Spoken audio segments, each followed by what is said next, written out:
Alright, so I was reviewing the video and realized that I forgot to put a prime on here. So when we were doing this example, if you remember, we were, let's say, we were here.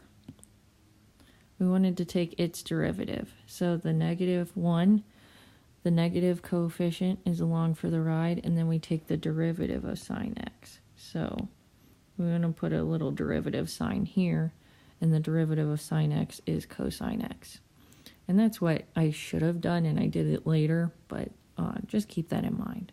So then when we're taking the derivative of negative cosine x, the negative is along for the ride because it's a coefficient, and then we take the derivative of cosine x, which is negative sine x.